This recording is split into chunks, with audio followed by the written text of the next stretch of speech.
4 games. Obviously, you guys are 7 games of the season, but just you personally, we haven't seen the production that we're accustomed to seeing. I'm wondering what you'd attribute that to, and how do you sort of get yourself back to where you've been? Just getting back in that rhythm. That's first and foremost. Actually, then just doing it. At the end of the day, there's no excuses for anything. This league is hard every day. Day in, day out is hard. Every team that they go out there and they compete and they do everything they have to do to beat you, or stop you from getting, your goals and stuff like that. So I feel like I'm getting a heavy dosage of that right now.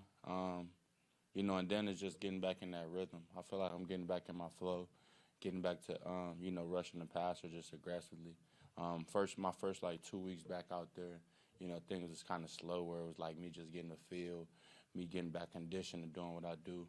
And then last week I finally started getting touching the quarterback more, getting back in the backfield, being disruptive. And, and then in the future, just being persistent. Got to be persistent. And that's the key, as a defensive end or as a pass rusher is being persistent in this league. Frank, I talked to you before about having that dog mentality.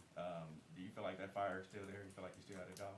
Yeah, of course. You know what I'm saying? I still feel like I'm one of the best. It just takes, a little bit. I've been dealing with a lot of stuff, so you go through a lot of things. And, everybody goes through a lot of things in this life. It's just another thing, about this thing called life. So, but at the end of the day, you got to put a lot of stuff to the side, and then when it's time to deal with things, you got to deal with it. But I've been going through some real life stuff, so at the end of the day, those things are just as important as football, when it comes to, putting myself first and making sure that I take care of things that's off the field, mental stability, taking care of family, and then, making sure I take care of my job as well. How are you feeling mentally? Like, I know it's a lot on your shoulders right now, but mentally, how are you feeling? I'm feeling way better. I feel like I'm in a way better place than I was before. At first, things kind of hit me real fast, and then, at the end of the day, you got to kind of put things on the back burner because I got a job to do as well here at the Chiefs. But at the end of the day, I have a life that I have to make sure, isn't going to shambles because of some decisions that were made off the field. But at the end of the day, to put things in a better, more of a, perspective, it's like, it's just a focus level you got to have. You got to be able to separate the two. When you have your job, and things you got to do on that side. And then when you got, things in your personal life, you got to be able to have it well balanced to, be able to do everything the right way day in and day out. Sorry, is that affecting what you're on the field? Because, like you mentioned, that's got to be on your mind, right? Is that affecting what you're doing out here? It used to be on my mind more than it is now, but at the end of the day, it's something that, like I said, you got to be able to balance. So I feel like now to this point I have it balanced a little bit better than I did before. Of course, like I was saying, you got things that in the beginning where, you're not too sure what's going to happen in certain situations and stuff like that, or you're not too sure, what's going on. So you start getting information and stuff from your people, and people work for you, and things start shed better light, and stuff start to look a little bit better in those regards. And then on the other side, like I said, for the field, it's like I keep saying, it's just a balance. You're going to go through stuff all the time. It's not the first time I went through stuff in my life. I go through stuff all the time. I deal with stuff all the time, in certain situations and similar situations. But, some things less than more. Some things less than others, But, at the end of the day, it's just, like I said, having that balance. Frank, going back to the football side of things, you all have had success the last couple of seasons, won the Super Bowl, going back to Super Bowl. How much of a challenge, or do you feel it's a challenge that you all can get up for your opponent, even though your opponent is coming and thinking when they face you all, boom, we're facing an AFC Championship, Super Bowl type quality team, but they're giving you your best. But because of the success that you all have had, is it hard for you all to get motivated, turn on the switch, so to speak, to get up and face the opponents that you're facing? I don't feel like it's hard. It's just a will to want to do it. You got to come in every day with that will to want to get better, will to compete, and having that Super Bowl mentality, that championship mindset. If you come in with those things, I feel like you're going to every day, attacking every day. And it's about taking everything one day at a time. I feel like sometimes, being successful like we've been, we kind of get ahead of ourselves. You start thinking, you know, to the playoffs, to the Super Bowl, to, you know, those games instead of thinking, well, we got the Giants this week, you know, then next week we got the Raiders and stuff like that and so on and so on. So I feel like that's kind of been, you know, a problem. But when you sit down and you start reevaluating things and you start just, you know, looking at it, you know, looking at the bigger picture, it's really just, you know, taking one day at a time, you know, and starting the day, or starting yesterday rather. It's like, boom, we got this practice today, and today we got this practice, then the next day. And then you keep on going that way, and then, you know, and that enables you to put your all into that one team instead of thinking, you know, too far ahead and thinking, you know, outside the box too much. And now you got all these different thoughts, and you focusing on 6 different teams when you play one, you know, at a time. And I think that's key. The struggles that you all have had defensively, what you've seen on film so far this season, why is it? I mean, what are they? Because it seems as though at the line of scrimmage, that's where the first, you know, beating the defense at. What is it that you all can do that you all seen on film that can help turn things around? I feel like making the plays. I feel like being put in a position really to make those plays, and just being able to be utilized the proper way.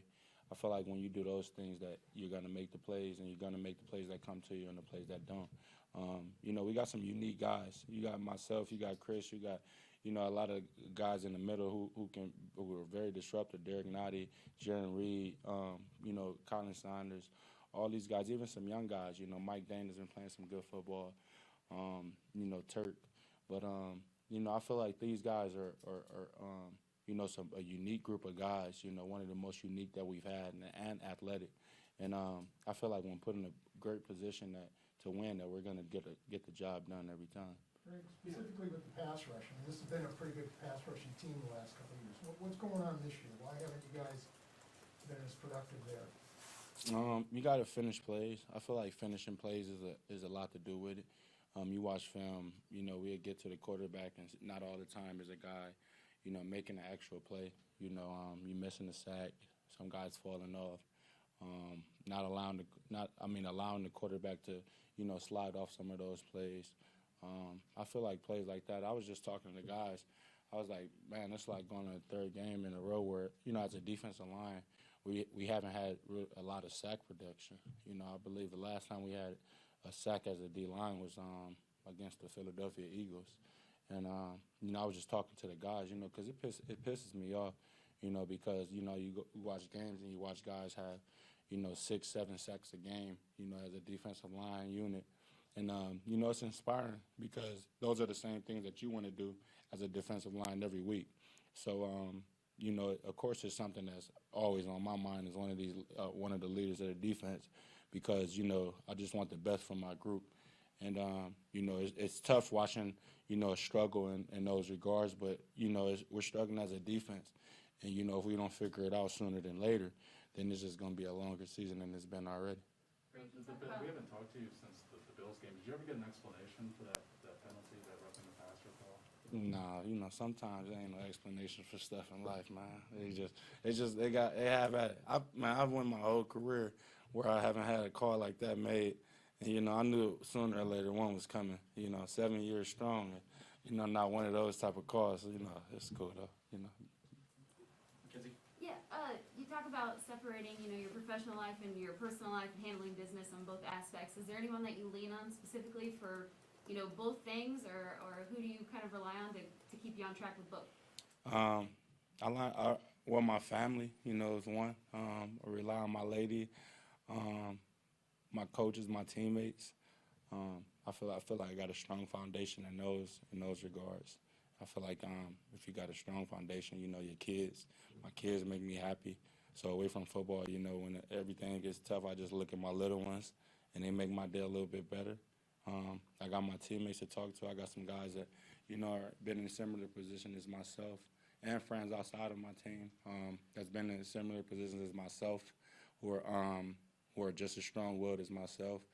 And I feel like, you know, just when you have a foundation and you have friends that keep it real with you, you know, friends that's not going to always tell you, you know, the right things, you know. You're like, you know, guys in my position, they always want to hear the right things. And, you know, they're going to tell you the wrong things as well, things that you can do to get better, you know, to help yourself. I feel like that's when you become a better person. Frank, I got to ask you, because I don't know when we're going to speak to you again, but what you're going through on the personal side and what you've been through in your life, for young people, kids who look up to you, what lessons have you learned and what lessons will you take further? I learned to stay strong. You know, you gotta stay strong. Like you said, it's you gonna always going through stuff. You know, you never know. You can't pinpoint and know how to call it or know exactly what you're gonna go through. But you're gonna always go through stuff. You just gotta stay strong. You know, stay strong, stay confident, and keep your head up. You know, the moment you let your head down, you show signs of weakness. You show that you know, it's like forfeiting, like giving up. You know, on yourself first. You know, before you got all these people around you who have faith in, who are looking at you to. Keep your head up and to stay strong or to have their back. You got all these people who are looking at you. So it's first and foremost is keeping your head up and staying strong. And, you got to smile through the good and the bad days. I guess to kind of clarify, what would you do to avoid putting yourself in a situation like that again? Oh, man, you just got to keep the right people around. Keep the right people around. And like I said before, it's all about your foundation, trusting your foundation more sometimes than you trusting yourself. Your foundation knows what's best for you. And I feel like if you do that, things are going to work out in your favor more times than not. Frank, when there's everybody healthy, on the D-line specifically, do you think that this group up front can be the best in the league? You got a lot of all-pros, you got some good guys getting paid a lot of money. Can this defensive line take over these last 7-8 games? I feel like we can. It's also being humble, though. You got to understand the situation. Understand that every team will come here every week, and play a Super Bowl-minded game against us.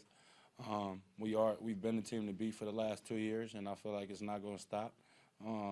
The last thing a team wants to see the Chiefs are in is a third straight Super Bowl or another playoff appearance or back on the top of the league. And these are things that I understand about just playing football for the last 7 years. When you're the top dog, you're the top dog. I don't care what your record is. A team, we're under 500, and a team will look at us like we still, 7, 8, and 0, and they go come in there with the mindset of, beating their one-on-one matchups first, and then, doing everything they can to make us look bad. So at the end of the day, we just got to buckle up and get ready for the ride. Last one, Frank, you mentioned your legs and obviously dealing with the injuries. Just can you explain what nursing a leg can do as a pass rusher in terms of how you're trying to attack a quarterback, and how much can that improve if you feel better with each week with your legs under you? Yeah, you kind of lose your legs, and I got hurt kind of at a weird point in the season. It was like second week of camp, like second and a half week of camp or whatever, where it was like, I'm like, damn, like I was just getting that groove, that camp grooves, feeling the, battling through the pain and all the stuff that happens in camp, the heavy legs. I just got my legs back in camp. And then it was like, boom, injury. First it tweaked. Then I'm like, all right, it tweaked. I got to chill out. And I told myself that I didn't chill out. 3 days later, I tried to go back out of practice, and boom, it pulled. Then I hear the pop. I'm like, damn, all right, pop. I'm like, all right, now I got to sit down. So I sit down for all those weeks. I come back. I'm practicing, trying to get right. Then it happened on the other side. And I'm like, wow. So now I've spent probably a month and a half almost of not doing no true running, not doing no true pass rushing, not really doing nothing as far as that, not doing no lower body work. So now in all the work I've spent in the off season, it's basically went to waste because I spent 7 weeks not doing nothing lower body. So now I got to basically work overtime to get back.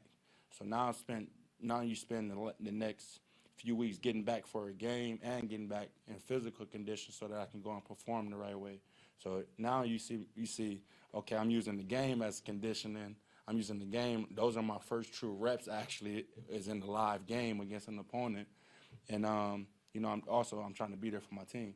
So, I've never been the type, like I said, I've been blessed my whole career to, not have a very, a substantial injury to a point where it's held me out for, a long time. This is the longest I've been out of football, prior, so it was kind of new to me. That's where I said the mental battle came into play where it was like, damn, I'm going through all this stuff on this side, but then I got to deal with this. So it was all a lot, and then I start putting different stuff in perspective like, man, I've been 7 years in the league, and this is the first time something like this has happened. I'm like, boy, you blessed. Like, you complaining about some stuff where you got guys who had multiple injuries, been out, you know, barely played football for 2 years straight, and you complaining about a hamstring or two. You know, and I told myself, I'm like, it's more serious stuff going on in this world than, you know, your hamstrings. You know, as funny as it sounds, but, you know, once I put that in perspective, I was like, you know, get right, go out there. You know, y'all know me, I'm not really into the media, and, you know, I'm not talking about y'all, you know what I mean? I'm talking about, like, the media, like, you know, how they be on Instagram or Twitter. Like, I kind of use them as, you know, bait or whatever. But, you know, I'm not really into that, so it don't bother me. So I'm like, you know, you got to get right, because I understand, I see what's going on in that practice. You know, I'm the vocal one on the D-line. I'm the one who kind of call the shots as far as, you know, what we doing, the games, you know, pass rush and stuff like that on that side of the ball. So it was like, you know, seeing that and seeing the problems, you know, you watch them develop and you watch the communication start to fail. So then you get in the season and you watch what happens on that level, and then it's like, dang, you know, I wish I could be there for my team. So that's when the urgency of me trying to get back comes into play. So now it's like, oh, man, I get hurt again. So then it was like, man, just buckle down, get right, get healthy, because that's how you can help your team the most. And once that happened, you know, I got right, got healthy, got right mentally, got right physically. And then I'm back out there just, you know, able to play football and enjoy what I love to do. Okay, thanks, Frank. Appreciate y'all.